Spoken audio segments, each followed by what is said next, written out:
शौर्य दिवस एवं गीता जयंती के पावन अवसर पर विश्व हिंदू परिषद बजरंग दल के तत्वावधान में भव्य शौर्य पथ संचलन एवं विराट धर्म सभा का आयोजन किया जा रहा है।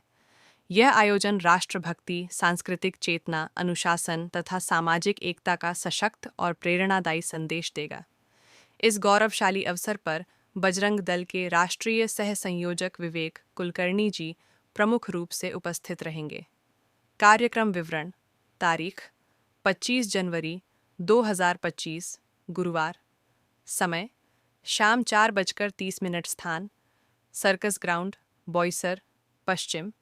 जे धर्मांतर केलं जातं आदिवासी बांधवांना फसवून, त्याचा खूप मोठा प्रश्न आहे। ह्या संदर्भात आपण काय करणार आहोत? कारण एक दोन आदिवासी संघटना ह्या विरोधात लढत आहेत, पण त्यांचा उद्देश वेगळा आहे।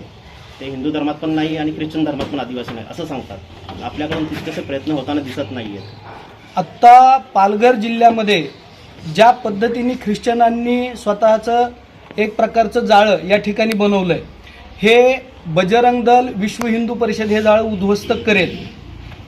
हिंदू समाजाची जागृती, आमच्या वनवासी बंधूंची जागृती या आधारावर हे सगळं संपेल हा आम्हाला विश्वास आहे। तो आमचाच बंधू आहे, हा वनवासी बंधू निसर्गपूजक आहे आणि हा निसर्गपूजक बंधूंना जाणीवपूर्वक फसवून किंवा त्यांना हे सांगून की तुम्ही निसर्गाची पूजा करता याचा अर्थ तुम्ही हिंदू नाहीत, हे जाणीवपूर्वक त्यांना फसवल्याचं सांगून भोळ्या भाबड्या लोकांचं धर्मांतरण हे होत आहे। तर यामध्ये स्वतः आत्ता जो त्यांचा सण आत्ता 31 तारखेला येणार आहे आणि त्यांचा तो कोण सांता क्लॉज जो रस्त्यावर येणार आहे, तर त्याच्याऐवजी हिंदू समाजाची जागृती, आमच्या वनवासी बंधूंची जागृती आणि या आधारावर धर्मांतरांचं थांबवणं हे विश्व हिंदूचं ध्येय विश्व हिंदू परिषद हे करणार। पण आपल्याकडे आज केंद्रात सुद्धा भाजपची सरकार आहे आणि ते RSSशी संलग्न आहे।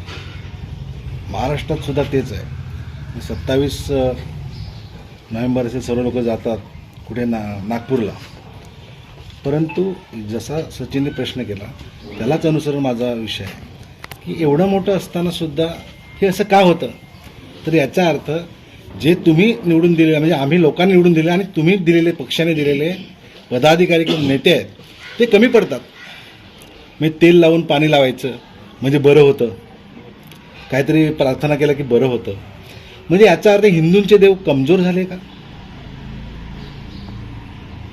प्रार्थनास्थळ आहेत बरेच। गत 1000 वर्ष, आत्ता भारतावर पहिलं आक्रमण होऊन 1300 वर्ष झाली।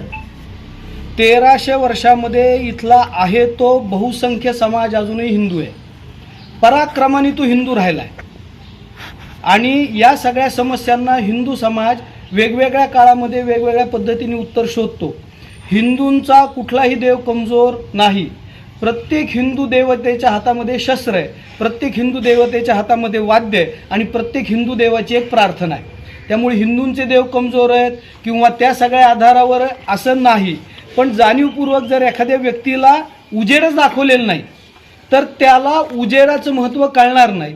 तसं आमच्या वनवासी बंधूंबद्दल जर त्यांना शिक्षण माहीतच नाही, अजूनही ते त्या स्थितीत आहेत, तर ते फसवले जाणं हे निश्चित आहे।